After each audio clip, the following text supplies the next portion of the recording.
Good day. Welcome to the Cory Morgan Show. This is my weekly hour where I can get on with some issues, talk to some guests, and cover those top stories that are going on through the Western Standard and across Canada.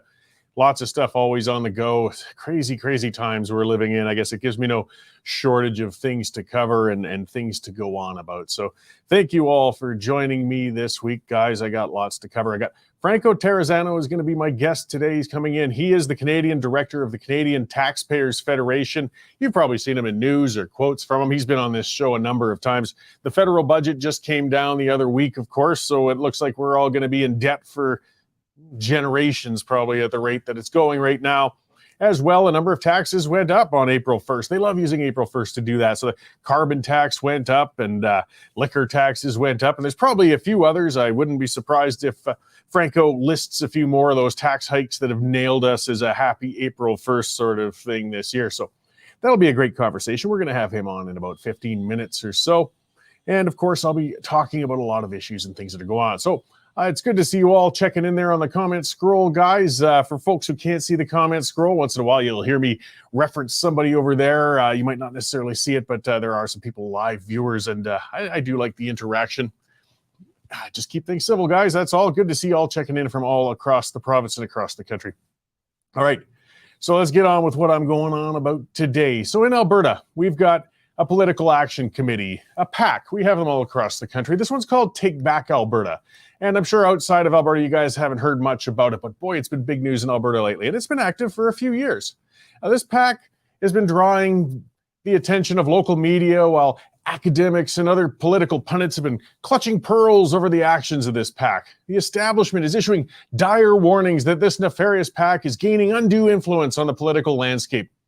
And like I said, PACs exist across the country in many forms. They're essentially non-party organizations trying to influence the political spectrum. And they range across the political spectrum from left to right. Now, Take Back Alberta is unapologetically conservative-leaning, but so are several other Alberta PACs, and none of them are setting off the alarm bells among the establishment like TBA is, though. Now, Take Back Alberta has been holding town hall-style meetings all across the province. So when one was held near my place, I popped out to see in person what all the fuss was about. I joined about 150 people to listen to the group's leader, a gentleman named David Parker. And he explained what the purpose of the group was and what his intentions were. The presentation was about an hour long, casual in style. Most of it was taken up by Parker sharing his own political history. And towards the end, though, Parker revealed the odious agenda of this group. So was it a fundless, shameless fundraising pitch to pad his pockets? No, there was an ask for donations, but it was a soft sell. They didn't even pass a bucket. So was there a call to action for mass demonstrations or political sabotage? Perhaps an attempt to encourage attendees to intimidate voters or something, or stuff ballot boxes? No, it was nothing of the sort. I'll reveal this underhanded agenda right now. Hold on to your seats.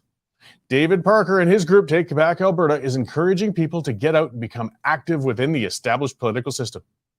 That's it. That's all. From encouraging people to join everything from local library boards to taking part in provincial election nominations, TBA is simply telling people to quit complaining and start taking part.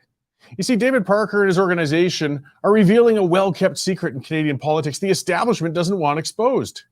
The academics, the political and media elites of the nation count on citizen apathy to maintain their positions. You ever wonder why so many universities have gone off the deep end? Why so many nutty civic politicians manage to get ridiculous policies entrenched? Why despised federal and provincial politicians seem to hold on to their seats forever? Well, it's because we let them. It's as simple as that. We have the means to fire them and replace them all with whoever we choose, but we've given up on that responsibility. Voter levels, the turnout levels in most elections are shamefully low across the country, especially at the local levels of government. We need people to get off their butts more often and cast their ballots. The thing is, though, there's more to democracy than just going out to vote. People need to start taking part in the process every step along the way. It's participatory democracy. It means you have to participate. Fewer than 3% of Canadians hold memberships in political parties. Is it any wonder the parties continue to select candidates and leaders that don't represent the constituents well? The number of people who take part in constituency associations, school boards, or yes, even library boards, that's even lower. An active and tiny minority tail has been wagging the Canadian dog for a long time. A small number of people can achieve a great deal of change just by taking part. Now, Parker, he's just encouraging the commoners to take part and scaring the bejesus out of the establishment folks holding positions of power. PACs have been around spending dollars on advertising and holding events for decades. The impact of all that activity is limited, though. Having a PAC organizing people to become politically active, though, that's a little different. It's having a difference in policy, and that's what's got some people scared. It seems as groups have found the path to change, and the establishment knows it, and that's why it's gaining that much attention. I'm not trying to cheerlead for them. They tend to be dominated by people more socially conservative than I, and, it's not necessarily the best PAC in the world as far as I'm concerned, but I respect their right to organize and their success with it. If you don't like what they're doing, the solution is not to demonize the group or try to make up conspiracy theories. The solution is to fight fire with fire. Get out on the ground, then go to other meetings, go out to the polls, use the democratic means sitting right in front of you. The process isn't a secret. It just hasn't been used. If Parker's organization takes people from all sides of the political spectrum, or encourages them and gets them active in their communities, we're all going to be better for it. If any agenda is going to be questioned, is that put forth by those who fear citizens organizing and using legitimate democratic tools to achieve change? What's the establishment so afraid of? The unwashed masses daring to stand up for themselves? Well, good. It's time the establishment had a shaking up. So keep that in mind in your areas, no matter what province you're in, no matter what side of the spectrum you're in. Take part, guys. Get up. Get out there. You don't have to like what that group's doing. If you don't like it, join and fight back. That's all. Either way, I've just been shocked. I've been shocked by how much is popping up in the news, how much is going on with it. I mean, this isn't anything that controversial. It's an open secret, but they're almost characterizing it as if it's some sort of conspiracy and this sneaky, odious group that's going to come in and take over, and undercut the democratic ways. Well, no, actually, it's the opposite. It is engaging and using what we have in our hands, and it's not so much what they're doing that I found striking. It's been the response of legacy media outlets, of academics and the usual folks to it. Wow, they are just wound right up. And you know what? When I see the establishment wound up like that, then I start to think somebody is flying over the target. So I just wanted to get in on that. Like I said, I'm not necessarily hung up on them in particular. I'm just, again, quite astounded by how stirred up people are with it. It's nothing new. The unions have been doing it for a long, long time on the left, guys. You don't hear the establishment media going after them, of course. So looking at some of our stuff, some of the stories that are come up, I'm going to talk a little bit about affordability. It kind of segues in when we get on to talking about Franco and things. There was a poll released recently. There's always polls released. This one's talking about those, and it's pretty sad. It's dejecting. That 60%, I guess, of people who don't own a home yet have given up. They basically said, we don't feel we're ever going to own one. We'll never be able to afford one. We'll never get the down payment together. Just won't be able to do it. That's been a hallmark of North America of modern times, of where most people want to go. You want to get up and own your little chunk of property, have your home, invest in it, build your nest, maybe, build some equity, sell it off, retire, that whole cycle. And now more than half of young Canadians are not necessarily young. I mean, you're getting up there. It took me till I was 40 before Jane talked me into committing to a mortgage, but they're thinking it's hopeless. I can't get in on a place. And I can see that. I mean, the amount required for a down payment in a home, some of the prices of them now and the costs. I mean, how do you get that together as a newer person in the working world when you're paying for kids growing up and every other fee that's hitting you? But the problem is supply. We don't have enough. And we've covered that a lot of times on here. I've talked about that. I've had Shane Wenzel on as a guest. He's a home builder. He talks about to get a home built from start to finish in Calgary takes from when they propose a new development to when you're starting to get constructing 8 years. 8 years. Millions of dollars in applications, forms, studies, permits, layouts, design, all of that. And that's assuming it doesn't get rejected somewhere along the way. And that's just Calgary. Every other city is the same. They're hindering new developments. So we can't build. And when we do, it costs a fortune. Another thing Wenzel pointed out was the green energy requirements coming from the federal government put the cost of the home, they're adding $40,000 to $60,000 to every new house because of all these new requirements. Plus, not every contractor can necessarily build to those. So we have a shortage of supply. But nobody likes to talk about that. Now we're talking about federal interference into provincial jurisdiction. Stephen Guilbeault, one of my favorites, our environment minister, and we're going to talk, I'm sure, a bit about him when we discuss the carbon tax in a little while. But there's been a big controversy in Ontario with the Green Belt. It's an expansion. I guess they're looking to build a bunch of new homes out there, and environmentalists are all lighting their hair on fire and going mad about it. But it sounds like he's thinking he might be able to intervene on that. He might be able to poke in on that and interfere on something that is purely, it's not even provincial jurisdiction, it's civic. That's how much overreach this federal government, this obsessed federal government with their environmental ideology is, that they feel that they can shut down a new home development in an area that needs it. I mean, again, we're talking about what, 400,000 immigrants a year coming into Canada, and I'm not any immigration at all. I think it's great for our economy. They fill a lot of those roles and professions we really need, but we need somewhere to put them. They need to live somewhere. This is only common sense. Yet, we aren't increasing the supply. So what happens? The government shoots out at the high cost of living and blames everybody else. I ranted about that before, when they were going after grocers and getting upset with the costs of foods and things like that. I looked at the state broadcaster. Yes, the good old CBC. They put an article out I read this morning. Yeah, I torture myself reading that stuff on your behalf, so you don't have to. I'll give you guys the nutshell version of it. But it was talking, again, almost conspiratorial, and the headline was, grocery chains boost profits by charging different prices for the same stuff. Yeah, yes, they're trying to make money. And their margins, though, of course, the article doesn't go into that, are 4% on average, guys. And they are competing with each other. That's why they do things, though, this is charging different prices for stuff. And they talk about how they, do selective specials and things like that to encourage people to buy and grab stuff. Well, yes. But shop around. Be careful. It's just a competitive thing. You go to a grocery store, they're trying to maximize their sales. Welcome to business. This isn't a conspiracy, yet the CBC wrote it as if it was. We go to a different store if you don't like what they're doing, or look at the different prices. Look what they're doing with specials. You ever wonder why the milk and the meat and the eggs are all at the back of the store? They call them lost leaders. They undercharge for a lot of those things sometimes. But they want you to walk through that entire store because chances are you're going to grab and buy a couple of things along the way. This isn't a conspiracy. This isn't nefarious. This is marketing. You ever been to Vegas? Try and find a hotel where you can check into your hotel room without walking through the casino first. They know what they're doing. They want you to go buy those slot machines, buy those tables.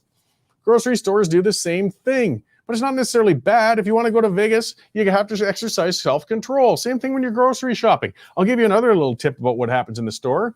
They put all their most expensive products at eye level. They want you to see, when you got the shelves going on, this is the stuff they want you to grab. Or it's not necessarily the most expensive, but it's where they're getting their best margins. So if you're looking for a certain product of some sort and you see that sitting right there, take a second or two and look a little higher and look a little lower. You might find a comparable product for a lower price above and below. Welcome to capitalism, guys. I mean, part of it's just personal responsibility. You don't want to think that maybe part of the reason my grocery bill's gotten so high is because I'm a crappy shopper. But I mean, you've got the means in your own hands. But this is not where the government wants it to be. They want to make it sound as if you're getting ripped off. Yes, you are getting ripped off, but it's not by the companies that are serving you guys. You're getting ripped off by the government itself. Before I get to the guest, just another story, and you've probably seen others. It's been laughable in a sense, but it's dark comedy. The old traditional home for prime ministers in 22 Sussex. Every country has their traditional place, whether it's the White House or 10 Downing Street. Well, we have 24 Sussex, but Trudeau never moved into that. He's been off in another cottage where they've been spending millions and millions of dollars renovating it, making it prettier for him and the family to hang out at. And in the meantime, apparently rats and rodents have moved in and taken over 24 Sussex. Basically, the traditional prime minister's quarters have been condemned. They're unsafe to live in. Man. And the fact that it's overladen with rats and such, I mean, that's just, the irony is just too delicious not to point out. But again, it's sad because we are the owners of that place. And I'm certain what they're going to respond with is some giant plan to renovate the place and soak us for tens of millions or perhaps hundreds of millions of dollars to fix it up, which I'm sure they'll give a lot of things to their preferred contractors to do it. Okay, I'm going to speak briefly on one of our sponsors. This is how we pay our bills before I get on with him. And that is on with my guest. And that is the Canadian Shooting Sports Association. Guys, you own firearms, you enjoy firearms, you're considering owning firearms, you respect the rights of others to own firearms.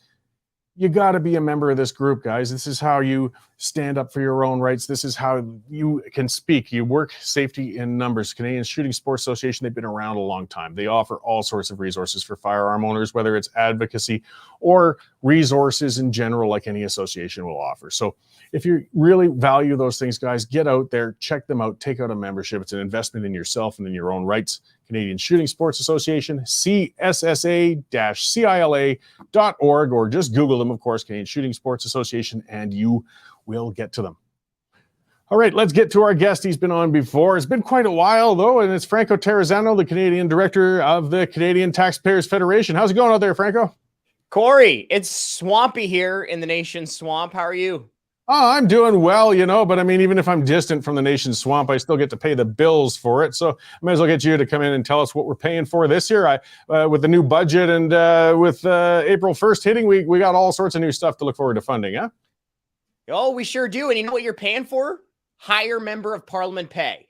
Yep. Oh, yes. You heard that right, folks. April 1, the insult to injury for taxpayers, because on the same day they take more money from your wallet, they stuffed more money into their own wallets. April 1, we saw alcohol taxes go up, the carbon tax go up, and members of parliament took their fourth, 4 pay raise since the beginning of the pandemic.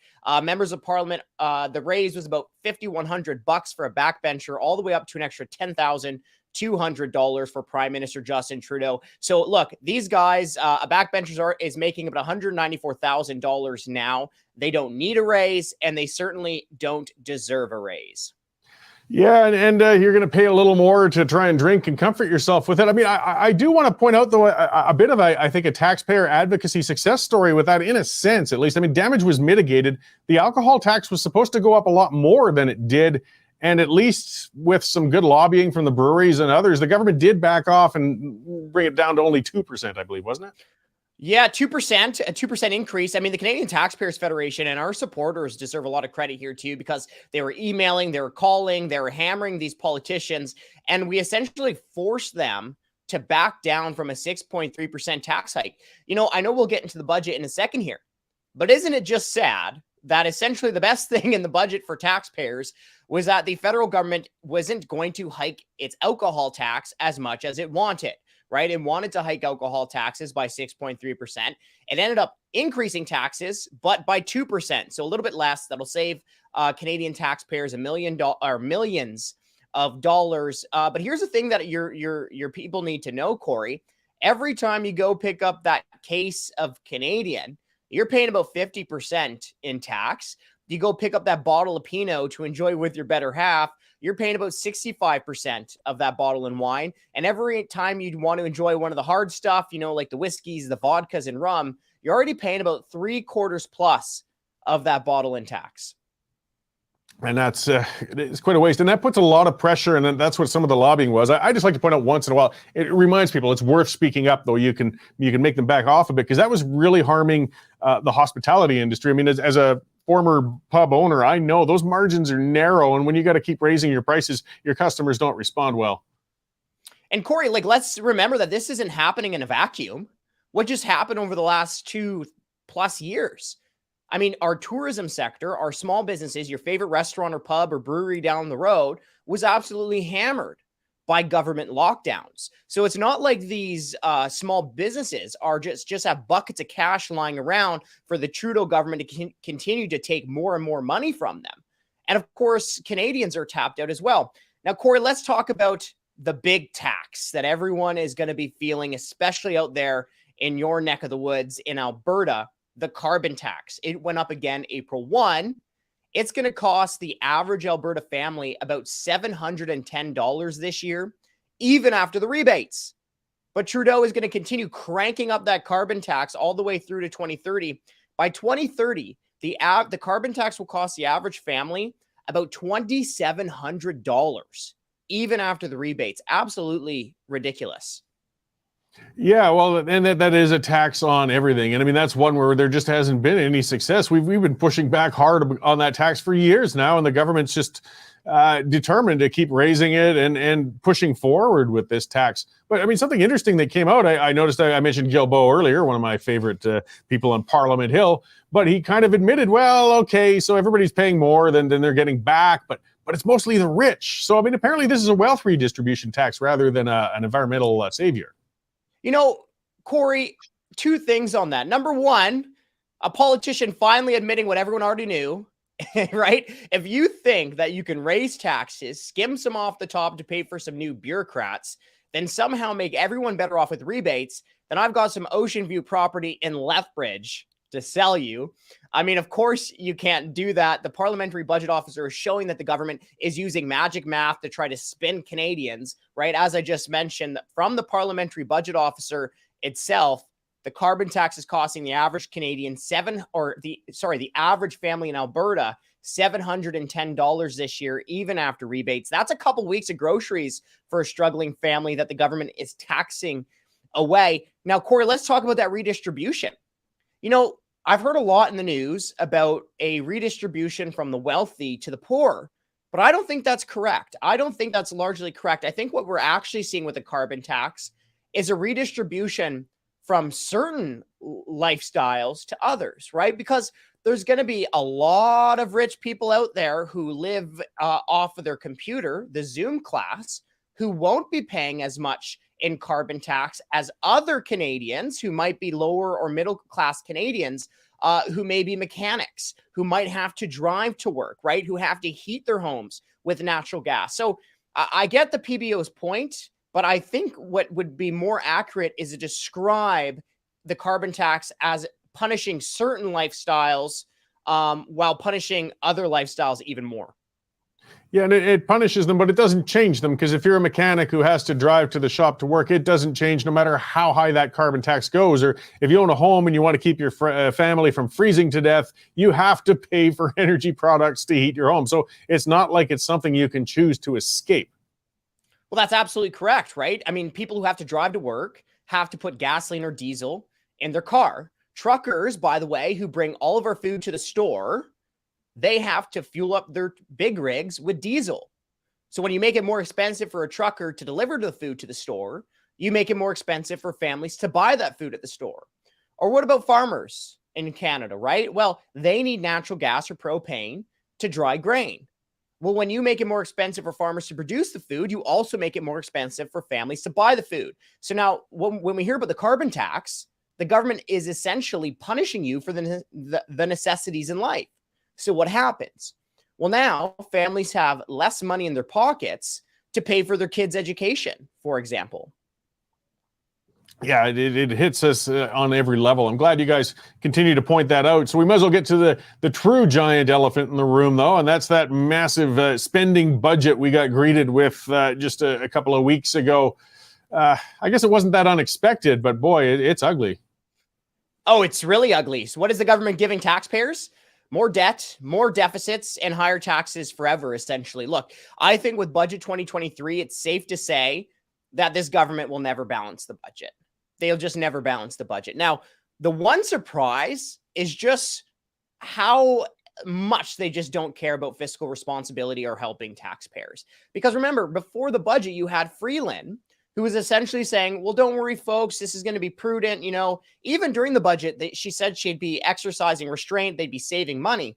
Cory, I don't know if these politicians understand this, but if you spend billions of dollars more every single year, if you increase spending by $85 billion over a handful of years, you're saving money wrong. Well, yeah, we can't do it that way. I mean, that's some of that difference, right? I mean, they're living on the credit cards, but at the same time, also what they can do is just kind of keep cranking out that monetary supply. But then that leads to inflation and devaluation of our own currency. I mean, your average citizen, unfortunately, I think, doesn't pay enough attention to that. And, the government keeps pointing, oh, it's the grocers that are messing with you or those greedy energy companies. Well, no, your dollar is buying less, and the government has a part in that. Well, it also has a part in that with some of the groceries, too. Let's not forget that the Trudeau government announced $12 million for Loblaw, right? Like, let's not forget that the government continues to spend buckets of cash, raising taxes on Canadians, then handing buckets of cash to certain corporations. So let's not forget that. I mean, of course, we're against corporate welfare. Cory, I know you're against corporate welfare. You've held many politicians accountable on this show for corporate welfare, and kudos to you for that. But you're absolutely right. Two ways the government is driving up the cost of living, and including groceries. We talked about one way, the never-ending carbon tax hikes, right? You make it more expensive for farmers to make the food. You make it more expensive for families to buy the food. But then also, they make everything more expensive when they print money. The central bank printed hundreds of billions of dollars, more than $300 billion right out of thin air during the pandemic, largely by buying Government of Canada debt. That's using the printing press to finance Ottawa's out-of-control deficits. Now, the problem is the central bank can print dollars right out of thin air, but it can't print ground beef out of thin air. It can't print farmland out of thin air, and it can't print new condos out of thin air. So you get this situation where you have too many dollars chasing too few goods, and that, ladies and gentlemen, is the inflation tax. Well, and then as we go farther down, we know what the Bank of Canada responds with, and we've seen that, is raising interest rates, and that affects things all the way down the line. And the other area of the biggest wasteful spending that drives me bananas to watch is interest servicing our federal debt. I mean, talk about flushing dollars down the toilet, and those numbers are getting staggering. Staggering. You know, I can't believe we're going to see this, but by 2027, Cory, we're talking about $50 billion just to cover the interest charges on the federal government credit card. $50 billion 1 year on interest charges to cover the debt. Now, this year, interest charges are going to be pretty high, man. $44 billion, okay? That's a cost of $1,000 per person that we're not getting through better healthcare or, better roads or lower taxes, because that money, guess where it's going? To the bond fund managers on Bay Street just to pay interest on the debt. And while we're talking about the debt, this year, the government's debt will pass $1.2 trillion.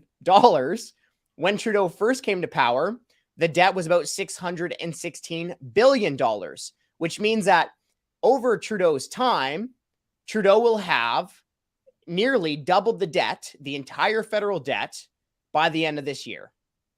Yeah, we can't maintain that spending trajectory much longer. I mean, things have to crash. But I'll throw as we get to the tail end of this, the harder part, though, how can we stop this? I mean, what can we do? What can the government cut? I mean, that's always the area to say, well, we're going to have to cut healthcare or policing or whatever if you want to cut any spending. But I think there's probably a few areas they could cut that really wouldn't hurt the common Canadian that much.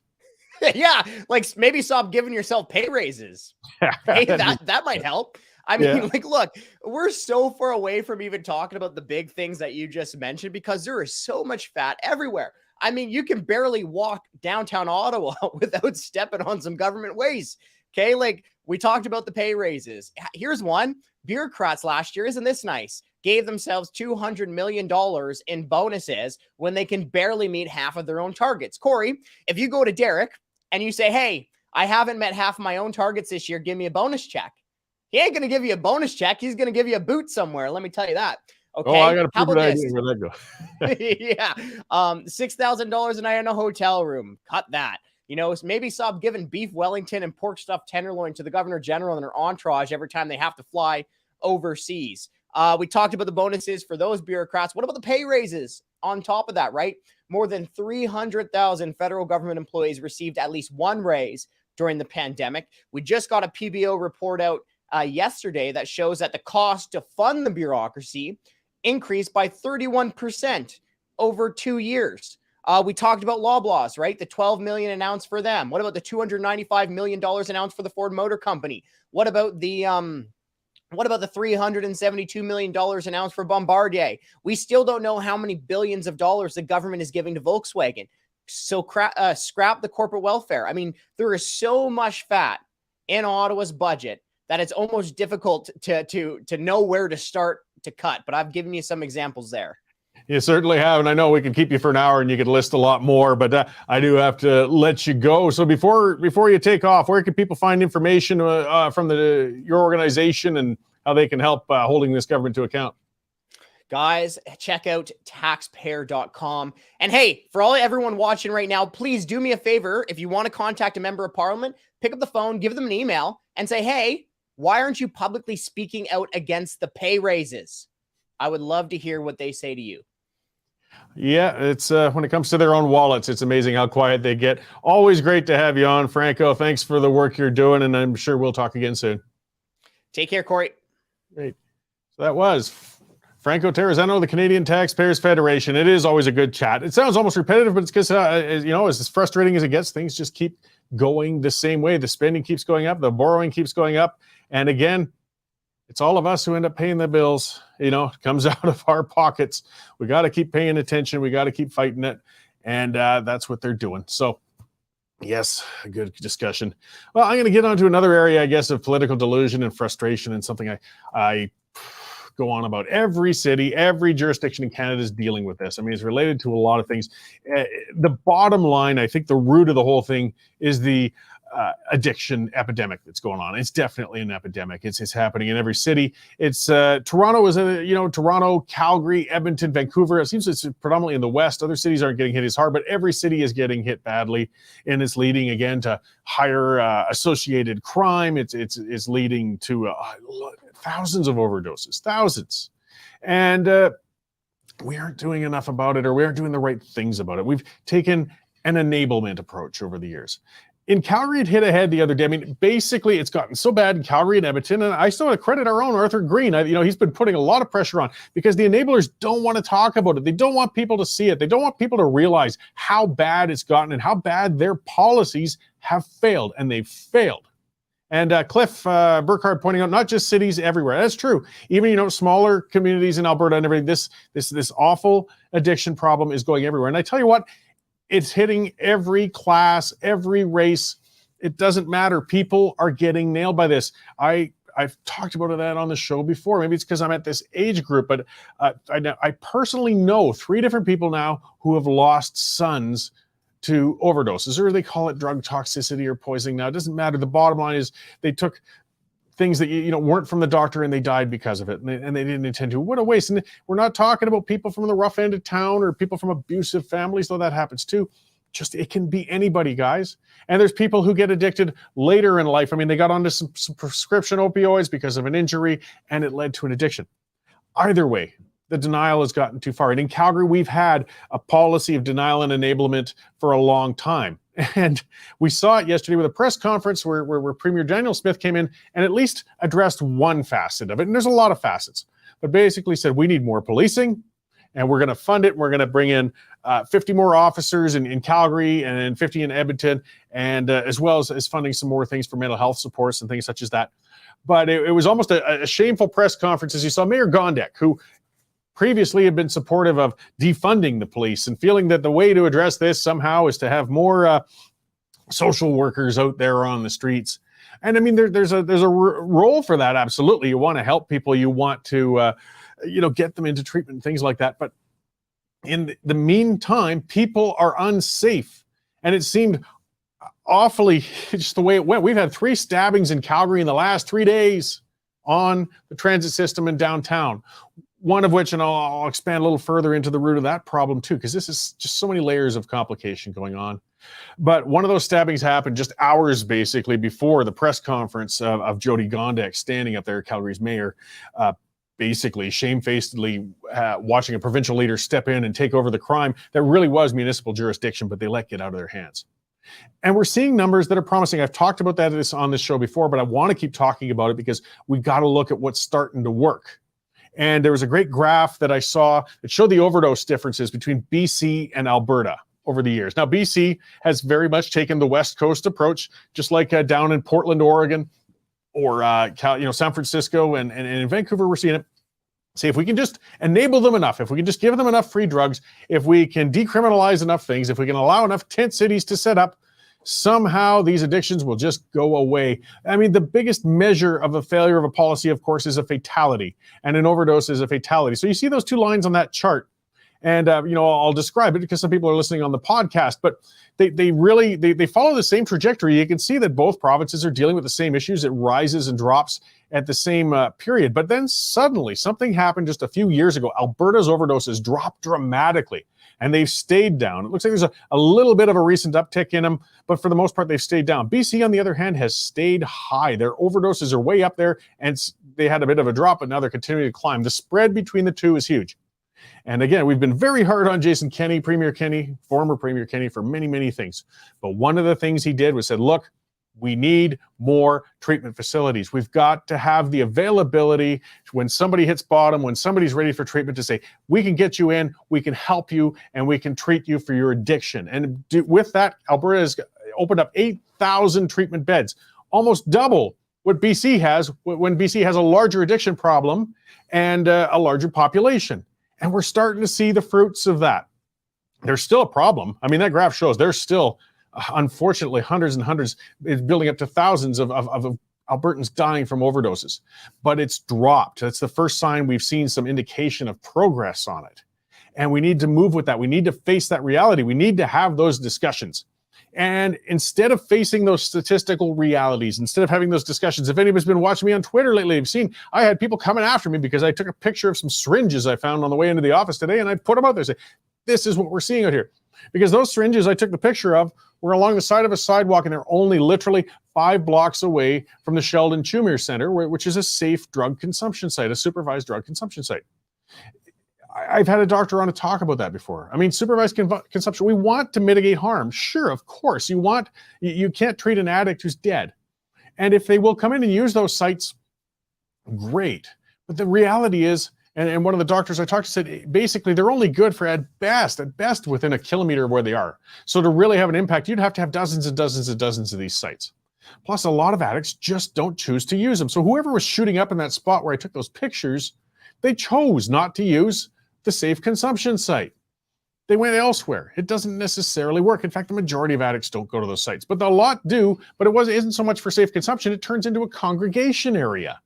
And, again, drive down in other cities, you'll see the same thing around those sites. Unfortunately, the associated crime goes through the roof because the drug dealers follow the addicts. And even if they can consume it safely, and guys, there's no such thing as a safe consumption of meth. Don't delude yourselves. They're going to need more. They're going to want more. People say, give them more supply. That won't work, guys. Come on. And then they start getting desperate. And then the crime goes up. Then they go out and rob areas. And then the dealers start with their turf wars. That's where a lot of these stabbings are coming in. They're street level dealers fighting over who they're going to supply the fentanyl or whatever garbage they are to the addicts out there. And then the stabbings come up. We've got to get realistic. We've got to start establishing some control because we're failing with the current course.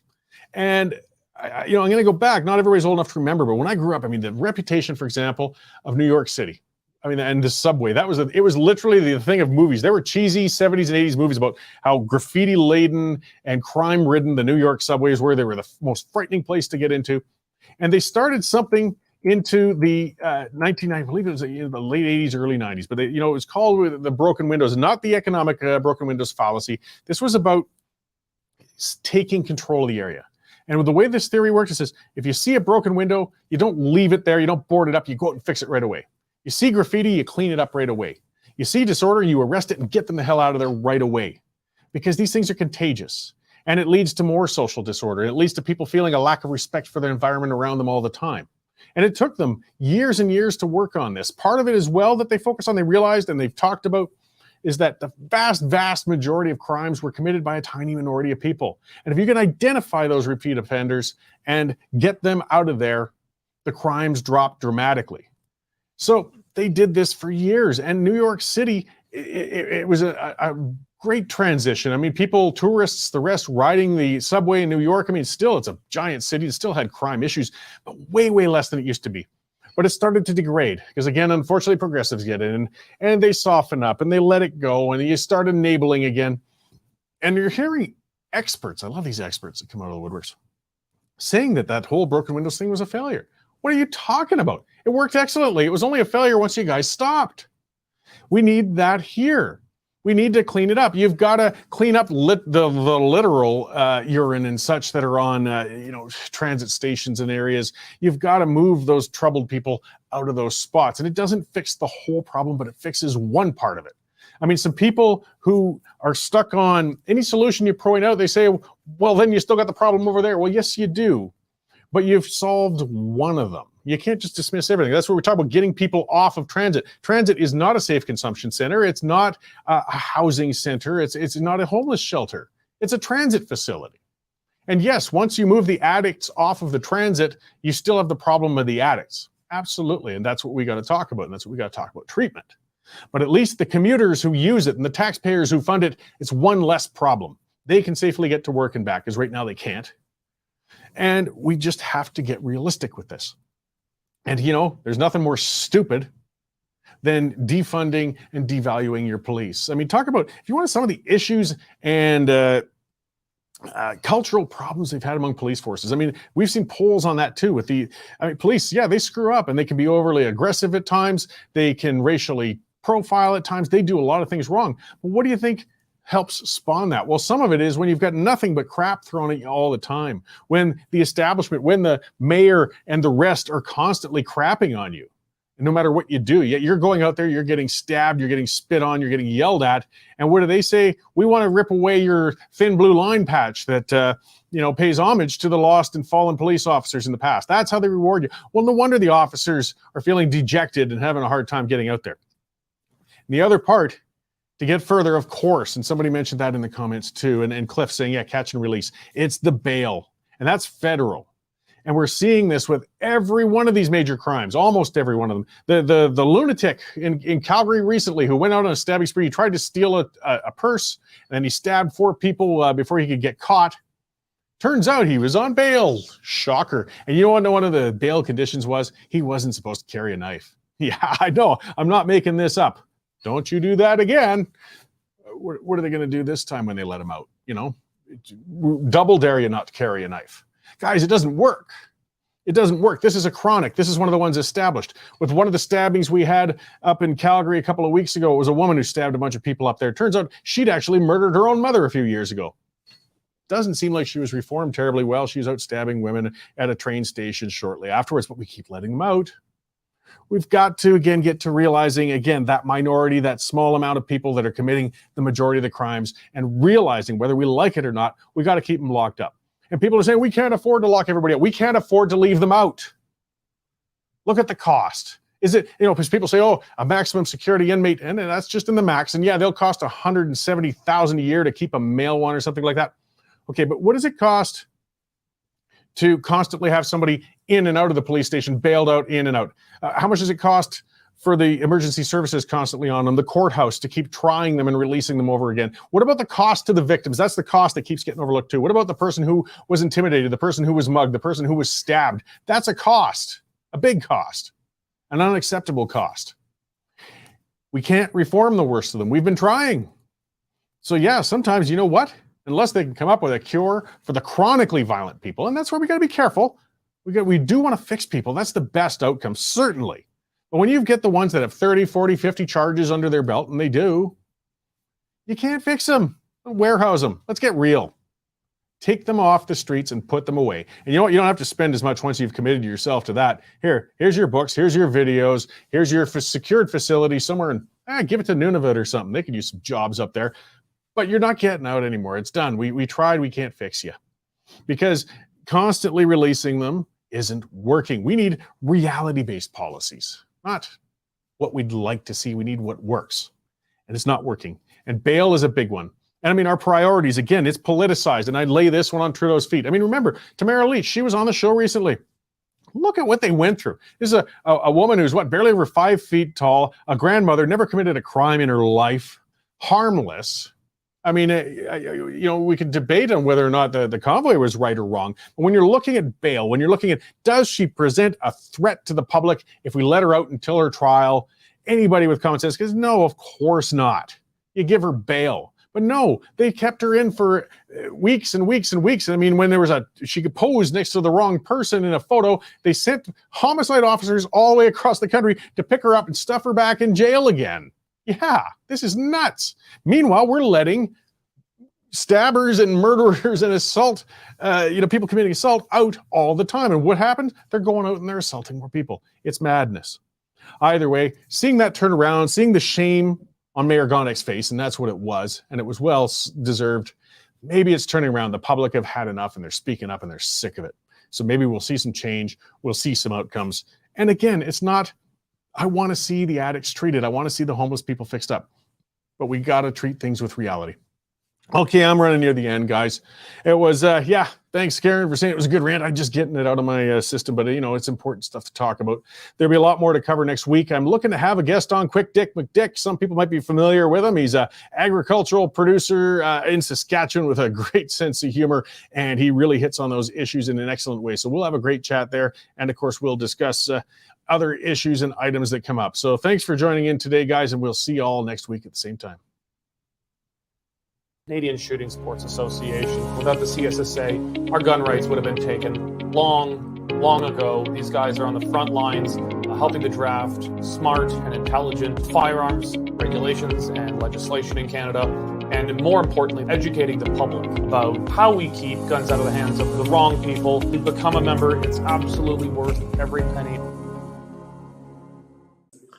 Well, it looks like the weather is deciding to warm up, and it should be pretty nice over the next couple of weeks. Get some of that grass behind me to turn green, and we can get out golfing. Unfortunately, commodity markets aren't 100% sure what they want to do yet. They've been bouncing around a little bit the last couple of weeks, and we're having some more sideways movement right now, a little bit of down, a little bit of sideways. We got cash barley holding at $4.21 a metric, feed wheat's down $2 to $4.23 a metric, and corn's holding steady at $4.22 a metric. The milling wheat markets, May Minneapolis futures are down 13 cents at $8.72 per bushel, with local hard red spring for April movement at $10.75 per bushel delivered. In the oil seeds, nearby canola futures slid $9.30 to $7.68 per ton, with delivered values for April-May movement at $17 per bushel even. Continuing to the pulse markets, nearby red lentil prices are trading at 35 cents per pound, and yellow peas remain at $12 per bushel. Finishing up with the cattle markets, April live cattle moved up 90 cents to $168.50 per hundredweight. For more information on pricing and picked up on farm options, give me a call at 403-394-1711. I'm Mike Van Dyke at Marketplace Commodities, accurate real-time marketing information and pricing options.